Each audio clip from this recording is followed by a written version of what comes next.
My name is John Hosking. I'm Dean of Science here at Waipapa Taumata Rao at the University of Auckland. And it's my very great pleasure to welcome you not just to the university but to the inaugural lecture of Professor Geoff Willmott. Geoff has worked in areas that span the boundaries between physics and chemistry in fields such as shock physics, micro and nanofluidics and fluid physics. His work has often had an applied focus, contributing to the understanding of areas such as soil, eyes, food production, mining, rainfall, acoustics, mass spectrometry, organic solar cells and even invasive pathogens. Not a bad list. Much of his work has been commercially focused, including 5 years as Deputy Director for Commercialisation and Industry Engagement in the McDiarmid Institute.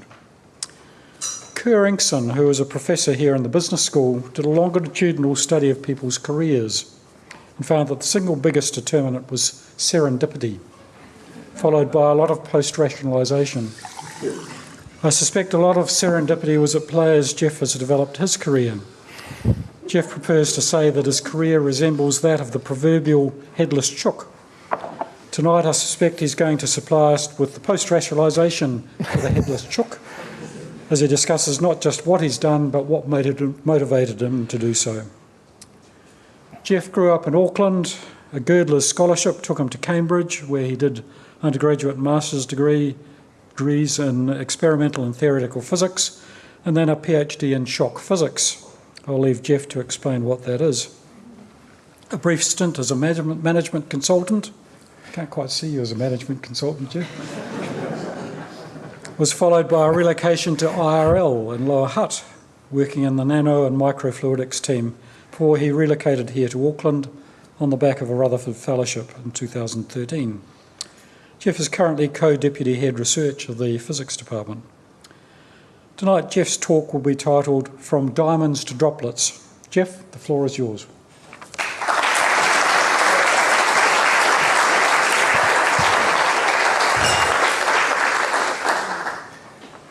Thanks, John.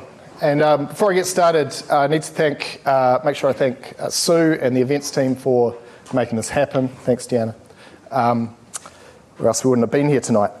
So, when you're a research academic and you get a grant, right? So you apply for a grant, try and get some money for your research, and you do this, and you're grumpy for a couple of weeks, and you're spending your nights and your weekends doing this. And then you don't get that grant, because if it's the Marsden Fund, 9 times out of 10 you don't. And so you go back to the drawing board and you come back again and so on and so forth. And 1 time out of 10 you get the grant. And you go, whoa, I've got $1 million. Go and talk to people about this, I've got $1 million. And they say, awesome, sweet, how much of that do you get? That's the academics laughing. Okay, so you don't get any of it. So when do you get a pay rise? So you have to apply for a pay rise at the end of the... Okay. So when you become a professor, you get a pay rise. And that's an excellent thing. And it's, I think of coming in tonight, I think, what on earth are we doing here at an inaugural lecture? And one of the things is that one of the perspectives is that it's just another step on a ladder of academic progression, right? And that you have these applications you go for, some come through, some don't, and you just try and focus on the next thing. At one time an inaugural lecture might have been some kind of coronation or transfer of power, but that's a bit ridiculous. So I've been kind of trying to think about what is an inaugural lecture and what should we include in it. And when you think about that, of course, you think of our greatest living New Zealander. And, what would Kane do? So Kane gets 100, like he does, and he goes from 99 to 100, and that's a run. And that's nothing special, right? For a game, the 98th or 99th or 100th or 101st run doesn't matter. But that 100th run is something special, and the bat gets raised. He's got 100. That's great. So the sports psychologist goes, this is how you should be. You're in the zone. It's next job.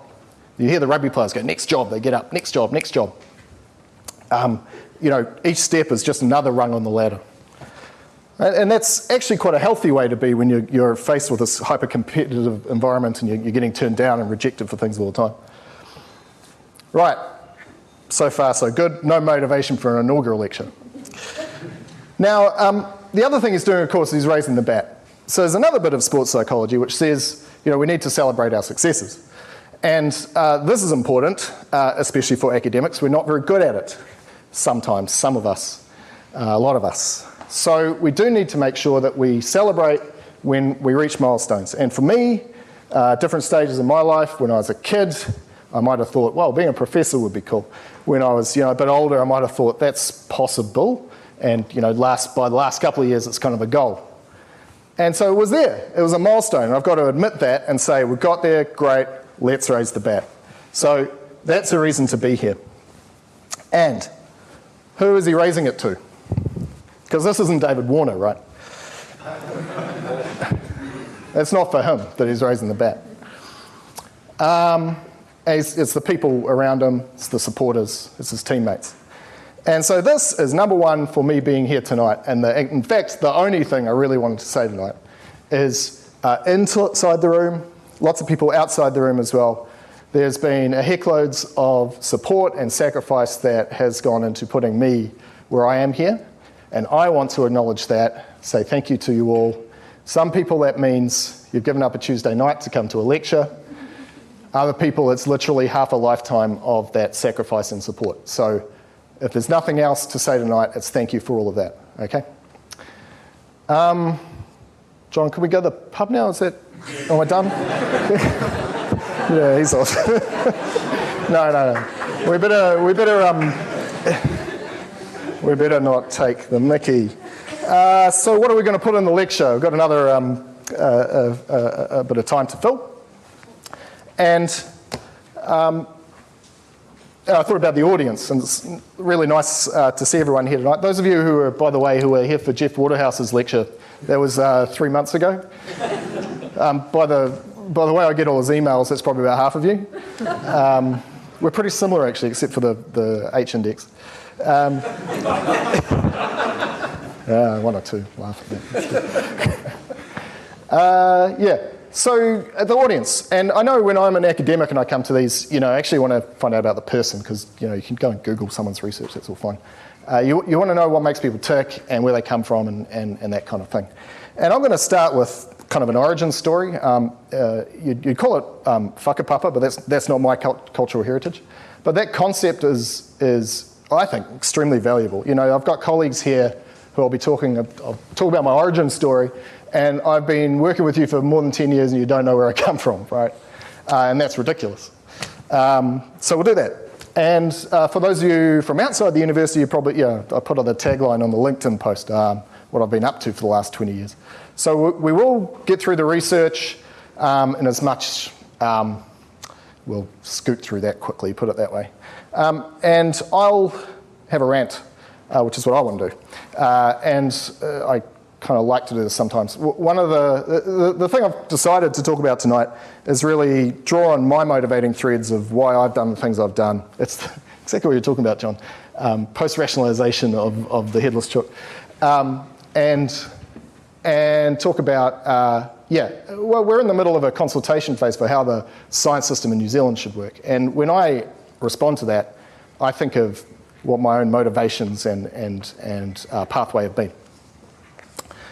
All right, so origins. And again, not trying to, from a tangata whenua point of view, lay claim to Mount Eden, but I did grow up in Mount Eden, and I do like this view. This is my photo, beautiful view looking out over any direction you want to look from Mount Eden, and we'll see my links to Mount Eden in a minute. So I'm going to start with, at level, my grandparents. Why do I do that? I think if you go to great-grandparents, you've got 8 people. And unless you're from Canterbury or something, all those stories are quite different. And, Alex Smith would have got that, wouldn't he? Yeah. And it's too much to talk about, and it's just too much information, and it starts to get all blurred. I think at about the grandparent level, you've actually got quite a lot of influence on yourself. But one great-grandparent, this is J. Mills, who was Mayor of Mount Eden back in the time of Mount Eden Borough. I mention him as one great-grandparent because his son, my grandfather, was also Mayor. So these two were both mayor of Mount Eden Borough. Pop, C. Mills, and Gran shown in this photo. So Gran was the grandparent that I knew best, and she used to take me on the bus from Mount Eden down to, along Mount Eden Road, down to the ferry building, watch the ferries go in and out of the ferry building when I was a young lad. So the Mayors, they owned a Mills money saving store, which was situated halfway down Dominion Road. There's a song in that somewhere. So it turns out a general store halfway down Dominion Road must be, by empirical evidence, a pretty good electioneering base, I think, campaigning base. So this is Mum's side, and she had two uncles, one on each side, who went away to World War II. Uncle Sal, Uncle George, and one came back. Uncle George's grave is in Alamein. They both served in North Africa. Here's Uncle Sal on his OE. I like that photo. He's drawn the arrow himself, by the way, when he's sent this thing. Other sides, Marjorie Willmott died relatively young, left Dad as the eldest of 5 children when he was about 20 years old, so that was quite a profound effect on their family. And Itchy, or Robert Willmott on the right, let's read from this clipping. He's retiring after 37 years as a Mags Master of English. He has hammered English, Latin, French and history into boys during the years he has been at the school. His nickname was Itchy. So my family, because Willmott's not that common a name, you come across men of a certain age, and there's a lot of them that'll go, hang on. Among those he taught, apart from my own dad and his classmate Peter Snell, he taught Geoff Talon, who will figure in this story quite a lot in a minute, Mike Farrell, who was our Latin and form master at school, at our school. He taught my father-in-law, Bruce Bond, as it turns out. That was an interesting day after the Mags reunion, finding that out. And this is Dad on his OE in Athens in the 60s. He was a teacher. He went and taught in London for his OE. So Dad passed away 2017, and he would have loved this because he had some affinity for the University of Auckland. He was a school principal. He's not involved in tertiary education, but he had trained here, done a BA here in the old Coral Hall. They had their lectures, holiday job, scrubbing toilets in Albert Park. He's got a plaque in St Andrews on Simon Street. He was the church organist there for 25 plus years. And what was the other thing? Oh, he came in, he used to invigilate exams. He's one of those old bufties who'd come in and after, when he was retired, and he did that for like 15 years, and I'd say, have you ever caught anyone? No. What's the point if you're not going to catch someone? Dad would have been proud. I rang Mum. Of course I rang Mum when I find out, okay, I've got this promotion. Mum, I got this promotion. First thing Mum says, oh, your dad and your 2 grandfathers would have been proud. About 5 minutes later, I get it out of her that she also is proud. This was us in 1980. Love the colour schemes. That's me, I'm the little one. So Mum and Dad, both school teachers, and we both benefited from, that focus on, benefited on that focus on education. And I don't know what it was, but Craig and Megan are both here, and myself all did first science degrees. We weren't particularly science focused, but there was a background of, of logical and analytical thinking and cynicism about things. They're both looking at me skeptically now. And both at Auckland. So Meg did biological sciences and Craig did computer science, both here. Okay, that's the environment for the family environment. Here's the geographical environment. So there's Mount Eden, and this was kind of my neighbourhood. That's the Mercy Hospital, previously known as the Mater Hospital, and I was born in the Mater Hospital. My first house was actually in Three Kings, next to the other end of St Andrews Road, but when I was about 6, we moved to Rautangi Road here, just on the slopes of Mount Eden, and then I attended Mount Eden Primary, Auckland Normal Intermediate School, and wandered around the mountain to Auckland Grammar School for my high school. Also on the map, featuring prominently over there, is Eden Park, and Mum would give us our $5 on the Saturday afternoon to wander down there, 15-minute walk or so, get into the Ramfurly Shield Challenge, watch Auckland thump whoever they were thumping. And that was, gave me this kind of lifelong tragic hook into rugby and cricket following. And on that note, this combination of schools, Mount Eden Primary, Auckland Normal, Auckland Grammar, same as the Ioane brothers, Akira and Rico. Something that I'm sure they're proud of as well.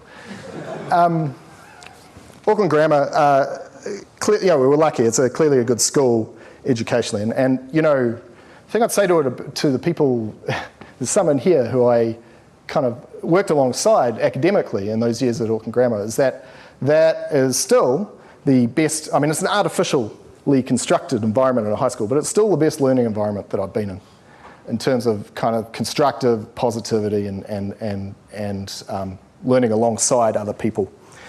And I got into it, I loved it, and there was lots of stuff on offer, and I was playing rugby and cricket and timpani in the school orchestra. And a lot of fun. And then I was deputy head prefect. Deputy head prefect. And I was like, do I need to be a bit taller? What's going on here? Yeah, so there's the head prefect. Here, Douglas, he scored 49 test tries for the All Blacks. Nice guy, yeah. So that was fair enough. But what happened is I got, and it was mentioned in the intro, this thing called a Girdler's Scholarship to Cambridge. And it's awarded to a school-leaving New Zealander who has all-round abilities. And there was one a year. The Girdler's company is a livery company based in London. They've got connections to New Zealand, and they fund scholarships. So the Girdler's Scholarship is awarded with a kind of philanthropic aim of people coming back to New Zealand or doing things that would benefit New Zealand. And so I went there straight out of school as an undergraduate, did an undergraduate degree, stayed for a PhD, so hence was affiliated to Corpus Christi for a number of years there. And what can you say other than this is, in retrospect, a bolt out of the blue? Like, I've been involved now, as you are when you're an academic, in numerous processes of selection and applying for things. And you know that when things are competitive, it comes down to a coin toss or a twist of fate or whatever. And just in this case, first place was going to Cambridge when you're 18. And that was me. So that's the major thing that happened. Franny Reid's here tonight. Good to see you. Franny was another Girdler's scholar. I won't rabbit on about undergraduate years, but I will show, this is our photo of our cohort of physics students after our final exam at the end of fourth year. And I have this photo, and I have to profusely apologise to Jan Eldridge, who was in the photo, because we were classmates. And I have, on a number of occasions prior to today, vetoed the use of this photo because it's too embarrassing or something. I don't know. You might get an idea why. And then now my inaugural lecture's coming up. I wandered down the hall and said to Jan, "Oh, can I borrow the photo to show?" So that is massively hypocritical, and I apologise. But it's getting an airing. So here we are. That's our hundreds of lectures with these people. All right, let's have a look down the end here. Zoom in there. People here. There's our class rep, JJ. Elizabeth Stanaway, her long-time collaborator, who we see around the department quite a lot. This here's Chris Greenwood. He is my mate. He studied chemistry. He doesn't belong in this photo. But like a good mate, he'd popped along to the last exam with a bottle of bubbly, so he got in the photo.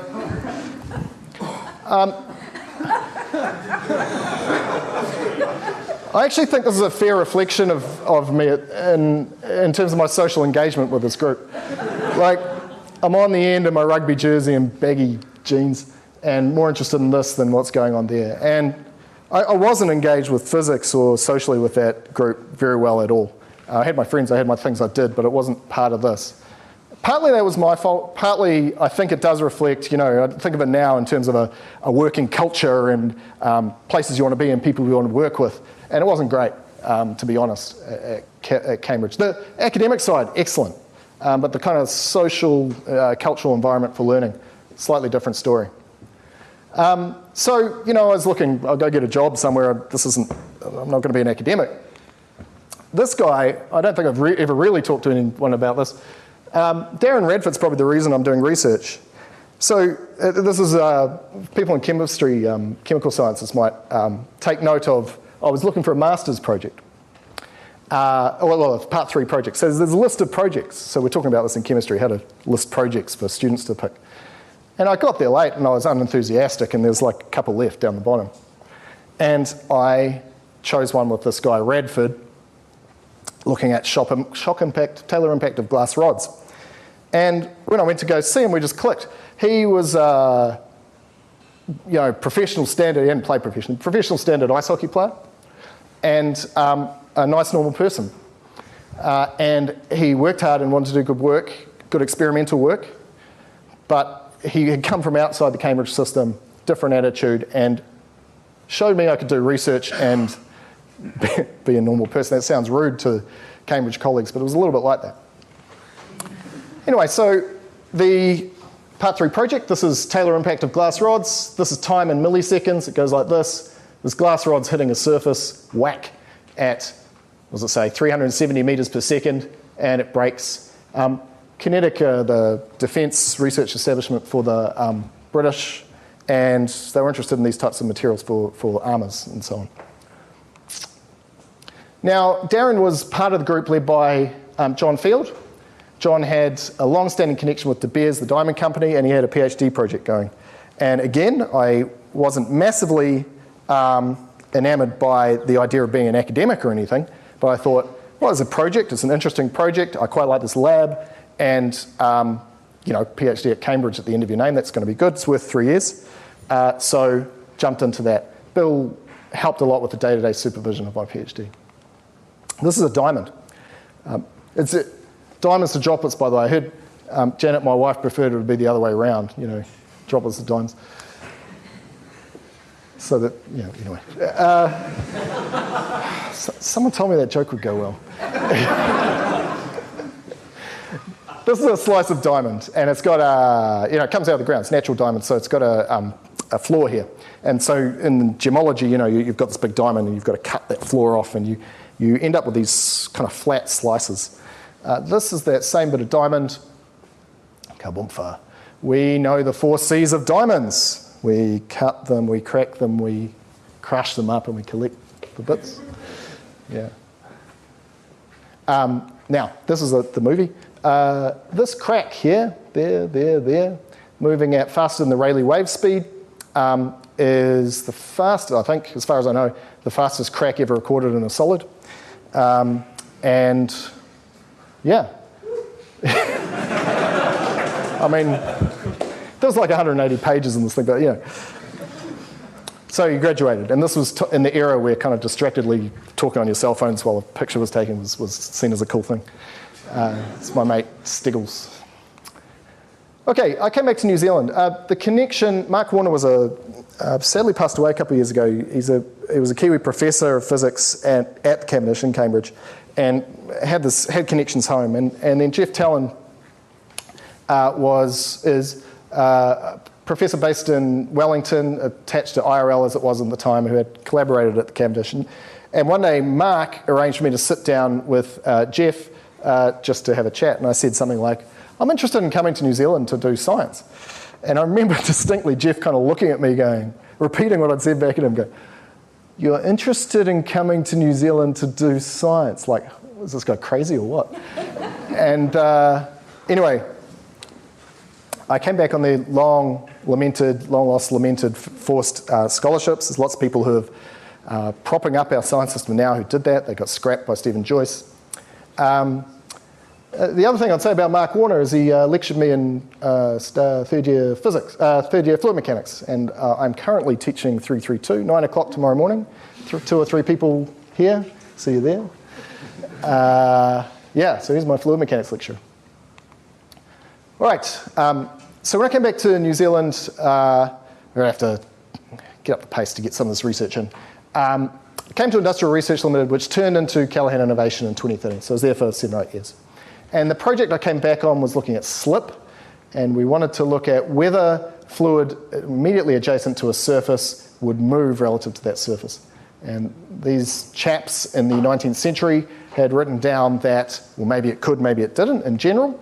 It could be non-zero, but the kind of engineering approach, or the approach that everybody took in practice, is that no, we have this non-slip boundary condition that the fluid immediately adjacent to a wall doesn't move. You know this if you look at flow through any kind of channel or a river. As you go towards the edge, the fluid flow slows down and slows down at zero at the edge. So there's exceptions that we were interested in, is when you get down to small scale flows adjacent to chemically repellent surfaces, hydrophobic, superhydrophobic surfaces. Can we get slip? And can we measure that? We used a torsional oscillator. And so the idea here was using different crystals, piezoelectric crystals, a bit like a QCM, I can see Jenny over there, but in a torsional mode. And then you damp the specimen rod using the fluid, and the shear stress at the boundary tells you about the interaction there. So I got into that, and the long-term effect of that is that I, at one point, sat in the library for a couple of weeks and said, well, what happens if you have a slip boundary condition on the surface of a sphere, and particularly a asymmetric sphere?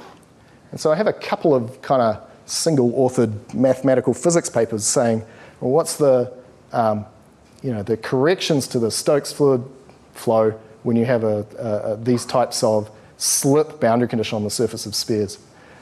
And these spheres, they have this 50-50, these are called Janus spheres. Here's from later a molecular dynamics simulation showing that they do actually rotate depending on the flow. No, yes, no, maybe. Yes. So the pink side is grippy, it's the hydrophilic side, and it rotates according to the flow. So we showed this later with simulations. Right, these are Janus particles, so I've been kind of playing with them ever since. This is Janus, Roman god of doorways. January is named after Janus, so the new year comes in, the old year goes out. Jekyll and Hyde, Two-Face and Batman, that type of popular culture. In colloid science, it's a particle with different physical and chemical properties on different sides. More about them later. About this time, also, ISON, they were initially called Australo, then they rebranded to ISON, came along to IRL and said, oh, can we get a bit of help with what we're doing? So this is a startup nanotech company, and they were using tunable nanopores. I never got to the bottom of whether we should include the E or not. Some people, Mike Arnold was my long-suffering manager at IRL, and I owe quite a bit to him just in terms of mentorship. And these are my first 3 PhD students, Alf, Peter, and Eva, who all worked on this resistive pulse sensing stuff. This slide I've shown more than any other slide. Why not one more time? Tunable resistive pulse sensing happens when you have a membrane, polymeric membrane, filled and surrounded with aqueous electrolyte through this pore here. You apply a voltage across the membrane, and that drives ions through the pore, so positive and negative depending on which way the electric field's going. And so it's like electrons and holes in a wire. It creates a current versus time plot. And the difference with an electrolyte when you have particles in there is that when those particles go through, they can block the current. These things are called resistive pulses. And the idea is that you can tell things about the particles, which may be very small, based on the properties of these resistive pulses. So it's kind of an analysis or measurement technique. The other thing about this particular technology is you could stretch the membrane on large scales, and it would actuate the size of the pore on small scales. So that made using the technology relatively easy. So ISON, the company, had developed the kind of platform, so the pore just goes in the middle of a little hole here, and you stretch out the arms and legs of this cross-shaped thing to make the pore bigger and smaller using that rotating handle. You're loading the fluid cell around the pore up here. This is what the pore looks like under microscopy, confocal and SEM microscopy. This is what it looks like to scale. And our major contribution over the years, and the thing that's produced a bunch of cited papers, I think probably created the most impact for the company as well, was just establishing the measurement protocols. So, this is now real experimental data, current versus time, and these peaks here tell you the size of them, tells you about the volume of the particles, how often they occur tells you about the concentration, and then down the bottom here, the shape. If you expand out these pulses, the shape of them tells you something about the charge and shape of the particles.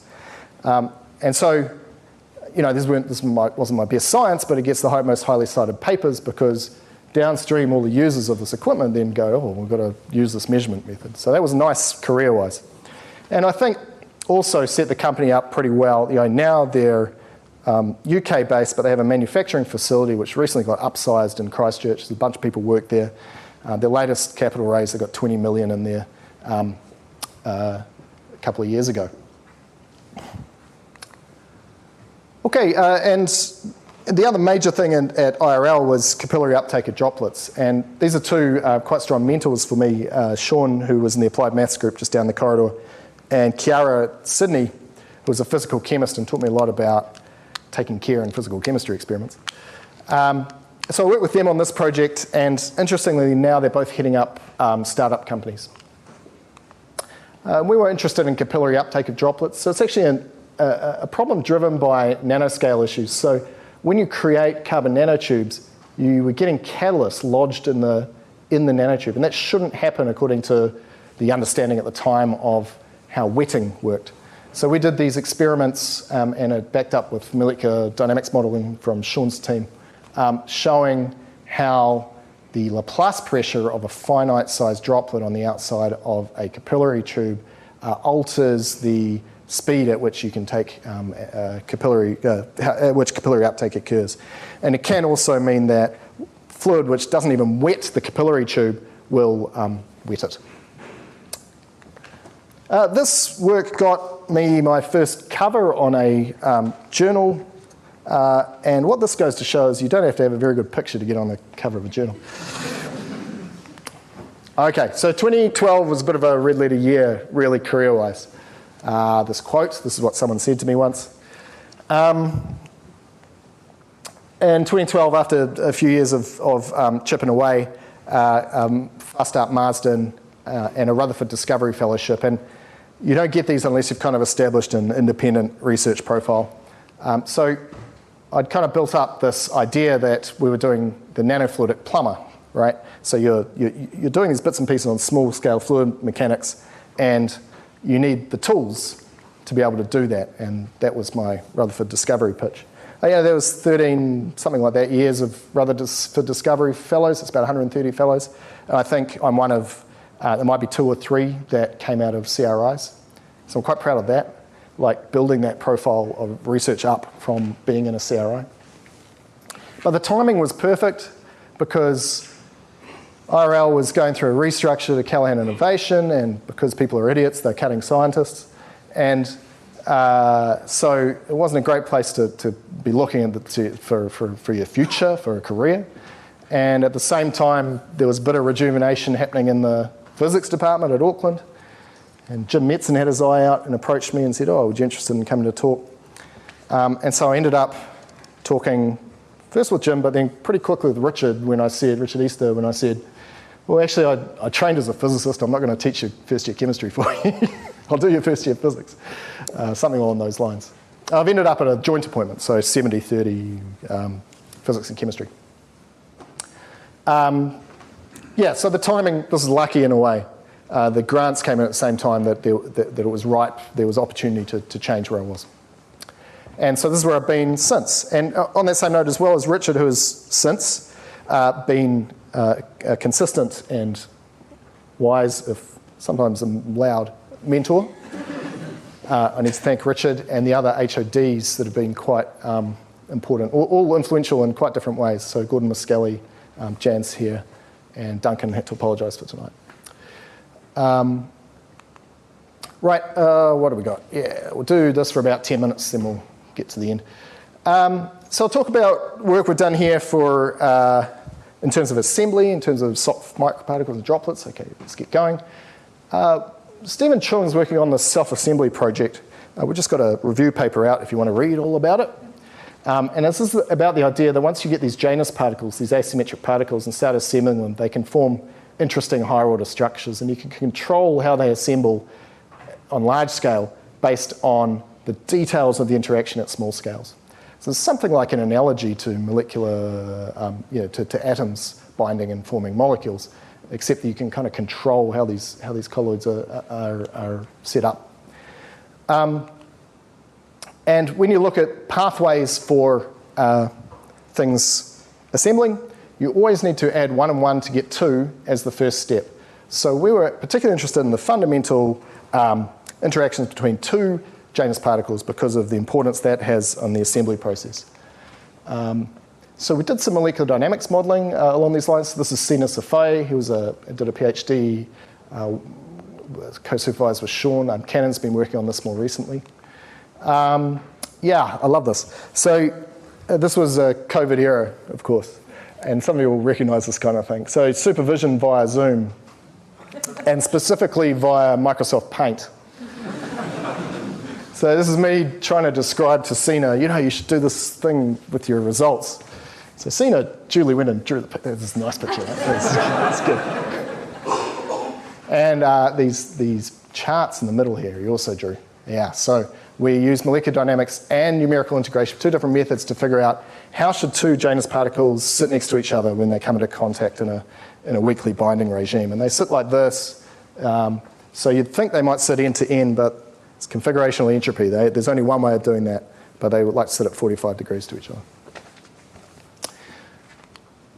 And Sina did a whole lot of cool simulations, like this kind of coarse-grained protein type thing, where you could include the amphiphilic interactions with the surrounding solvent. So it's like folding, but coarse-grained.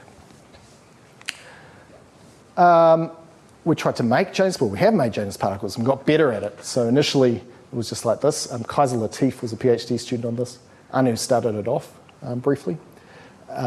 And we got better at it, and we get these nice smooth coatings of gold on a glass bead, for example. And this is the type of thing we're trying to do now. We use microfluidics, make these things interact, and then experimentally study their orientation relative to each other. So applying an image analysis to this, we can get the statistics of how these things are oriented relative to each other and understand the fundamental interaction there. Very briefly, but it's been a great project. 2 very good students, Nicola Lakalandela and Kida Gangotra, worked on something that's come to be known as ion pipette aspiration. It's a method for measuring the mechanical properties of small squishy particles, which in healthcare and in things like liposome technologies is becoming more and more important. This is some nice, reasonably high impact, biologically facing work involved. And how it works is just like this. This is very similar to resistor pulse sensing. That's kind of part of the inspiration, in that you're measuring the current going through, the current blockage, and you are also looking at what's called an aspiration experiment. So you're looking at this thing getting squeezed.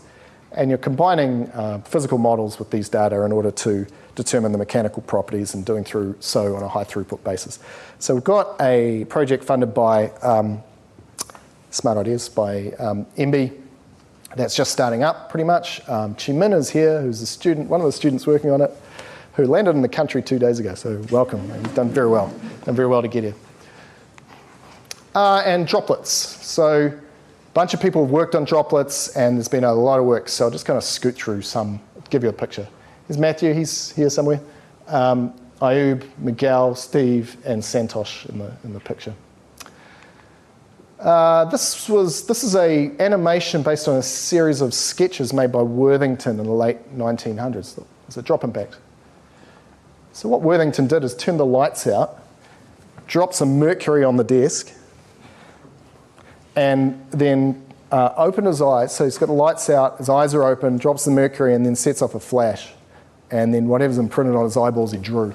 He did that like hundreds of times. Drew it in a book. Whoops, can't get it to play again. There it goes. Drew it in a book, and we can animate it now.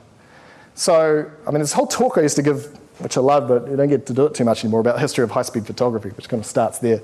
But here's Matthew working in, and he basically set up our lab, working in our lab during his PhD with a commercial high-speed camera, and this is to light his experiment where he's going to do drop impact on the stage there.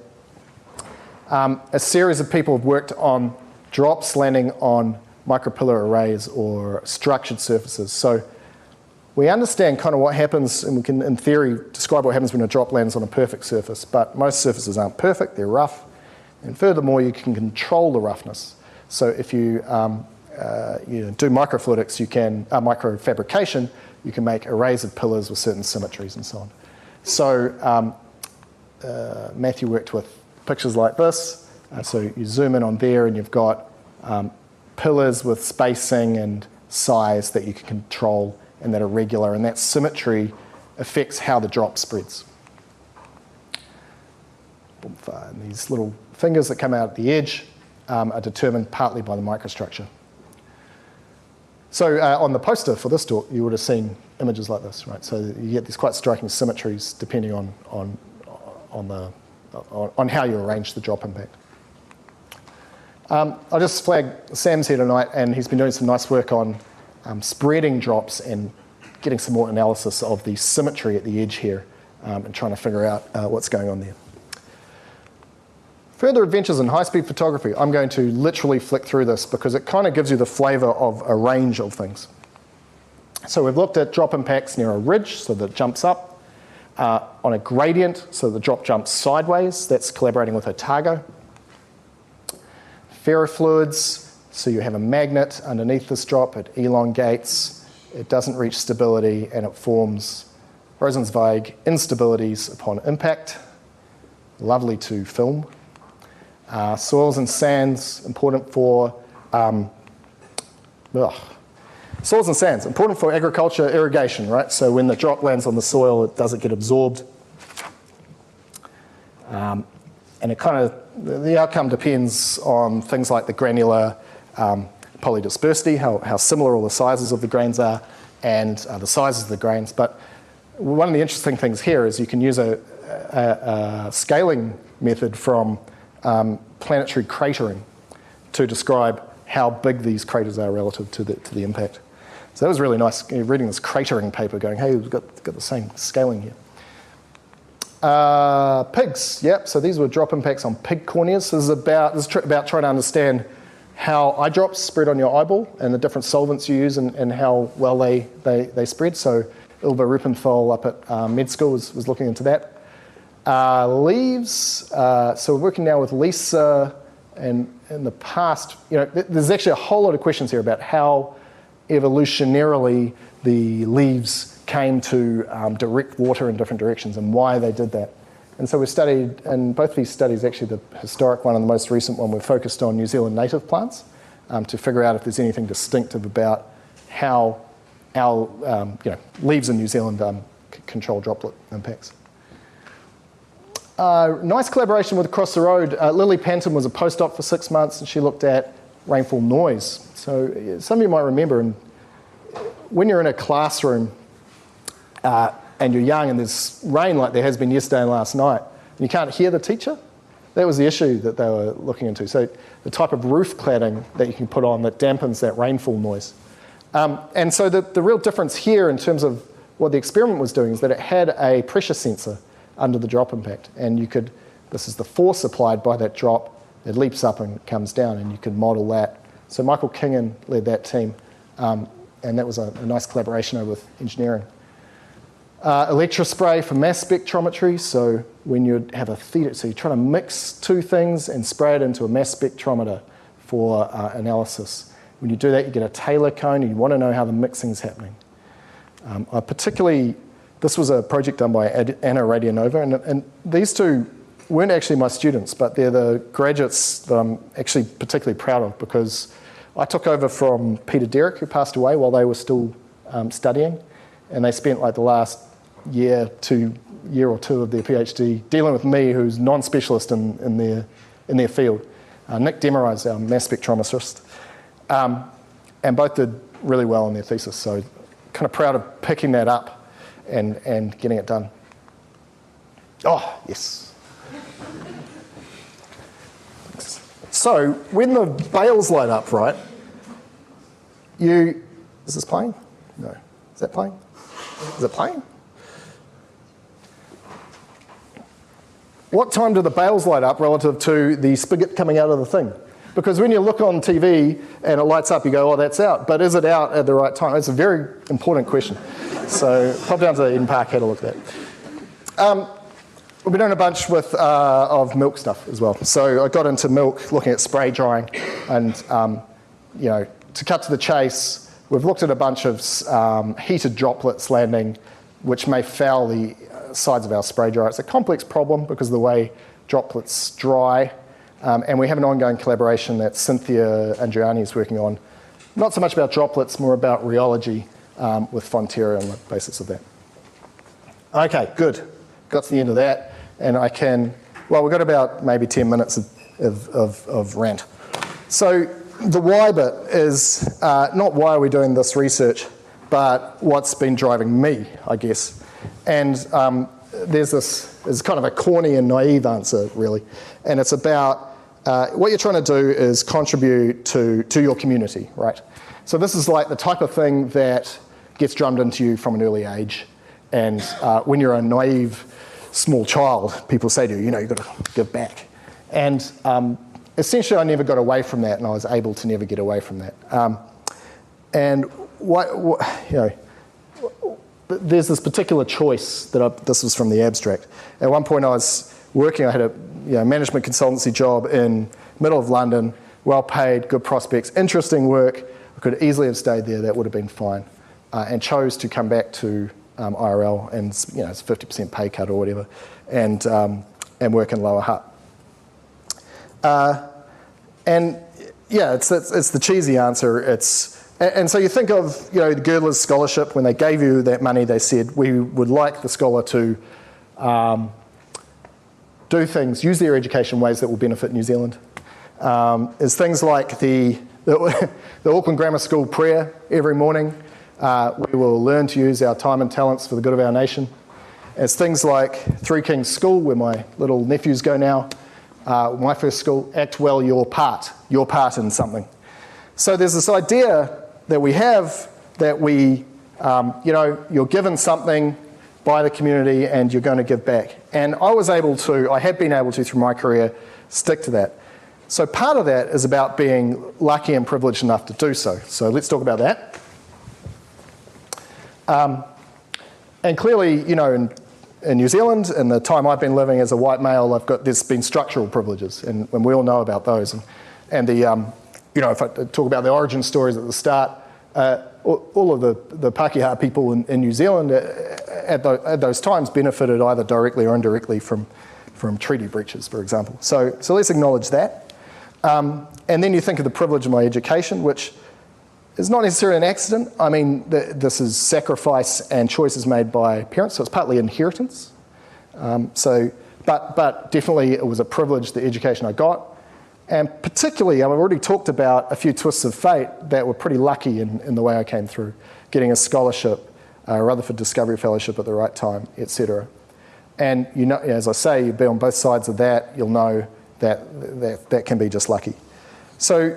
So I've been lucky that I've been able to kind of be that ideological person and say, right, I'm going to contribute to my community. And not everyone can do that. You've got to be pragmatic, you've got to earn money and support people and so on. But this led me to this kind of reflection. This is around 2015. I gave a couple of talks. It's basically about survivor guilt. So I managed to navigate the system and get a job. Other people didn't. Why me? And so you go and talk to people about how should the system work so it's better, so that more people are incentivized to be working on behalf of New Zealand actually, rather than what I call cockroaches, which are academics who are just doing the thing that keeps them their job. And you understand their point of view, they want a job. And they'll do whatever it takes to keep it. So I have this idea about circles, and you have who are you working for. So the blue bit is you and you're ambitious and your immediate family, and then you have your research group perhaps and your institution and the country, and maybe you've got some kind of global impact to your research. And all of these might be asking you to do different things. That's kind of the point. And so you've got to ask yourself, and people have got to ask, where do you lie? What are your motivations? What are you doing in terms of stakeholders? And this is where I am. I mean, you know, you've got to admit to a healthy dose of kind of looking after your own ambition and those of your family. And I emphasise, you know, benefits to New Zealand. And I'm sorry, University of Auckland, but I couldn't really give a toss about strategic planning. You know. But that's me. Other people will be different. But you want these things to be aligned. And I think, you know, in other professions, people understand we've got to work as a team and we've got to align motivations and incentives, and we just don't do that. And that's where I'd take the science system if I got to run it, which I don't. But I've been part of the McDiarmid Institute, and they're very much along the same line of thought in terms of you know, doing things right by the community. And I'd been involved in a bunch of industrial research and worked in an internship with BCG, worked at OCNC, these are the management consultancies. And so when I came through McDiarmid Institute into leadership positions, I became Deputy Director for Commercial and Industry Engagement. So I did this for 5 years, up to last year. And this is, you know, I think we did some really nice work as a leadership team. So this is Justin and Nicola were the directors, and Paul Kruger, the other deputy director for most of that time. And then down the bottom, I've got a couple of pictures. Gavin Clark on the far left, and Kevin Sheehy here, who's winning the KiwiNet Research Commercialisation Award last year. Both taught me a lot about research commercialisation, and I think together, you know, these are the research, the commercialisation managers for the McDiarmid Institute. I think together set up a good kind of support network for the ecosystem that is McDiarmid Institute research. So these are startup companies coming out of the McDiarmid Institute. You can see an explosion of activity around 2010, a lot more started happening. And these are all startup companies in New Zealand employing young scientists. A bunch of them have students who have graduated and gone to run the company. Another bunch of them are directly involved in sustainability plays. They're capturing carbon, they're doing battery recycling, they're making ammonia for less carbon, etc. So this is cool. This is the kind of thing I like to promote and have done more and more often.